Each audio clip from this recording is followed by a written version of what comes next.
Okay guys, so this is the queen that I just did. She's going to run and hide away. So she's just mated. She was put in here and emerged last week. I'll see if I can find her again. It's a little bit hard through the camera. There she is up there in the corner. You probably see her there. She's a pretty decent sized girl. So she is a graft that I took off my favourite queen. And as you can see, she has grown quite nice and big, so very happy with her. My next task to do with her is to mark her. Right, I'm just going to put this on hold, and I've seen eggs, so I know she's mated, and she certainly looks like she is, so I'll just pop you on hold for a sec. Okay, so she's safe now. I just wanted to make sure I didn't squash her or do anything, because I think I might have made a comment previously about a mated queen being worth their weight in gold. Especially a brand new one. So she's a nice queen. So this here was my original starter hive.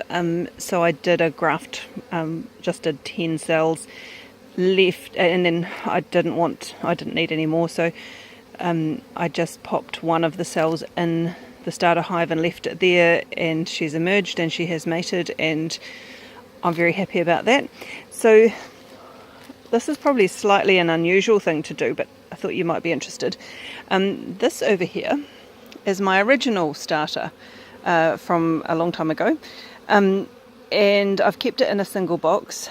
I added a second box, which was this one, and then when I wanted to do a starter and I didn't have anywhere really, I didn't have one that was queenless, I put this cloake board on.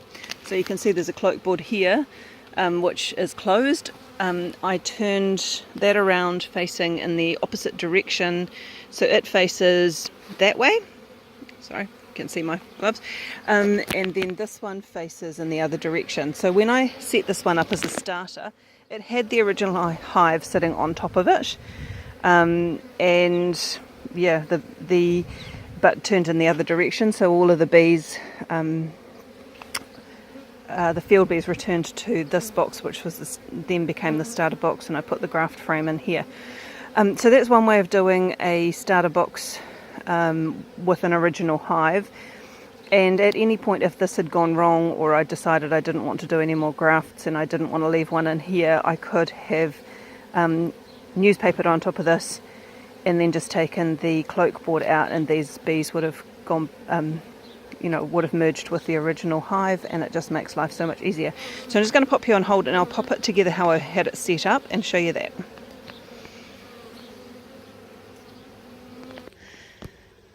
So this is the way I had it set up. So as you can see on this side, there is the full depth original box with its original queen and a cloake board underneath it,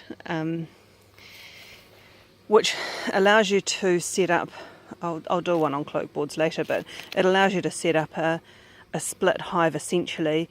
You pop the cloake board in, the bees underneath think they're queenless if the queen's down above, or if the queen's below, the bees in the top one feel like they're queenless, and so therefore they will rear your queen cells for you.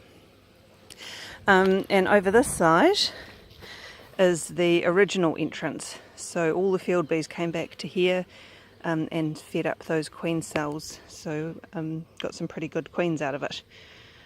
Okay, so that's essentially my setup there. I will just go and check in the top hive and make sure that the original queen is good. She's only a spring queen anyway, so this hive is both spring queens now, or a spring and a summer queen, so both pretty young, so should be going really well. Okay, I'll do a few more videos later. If you like this, please like and subscribe, and yeah, I'll keep posting more. See ya.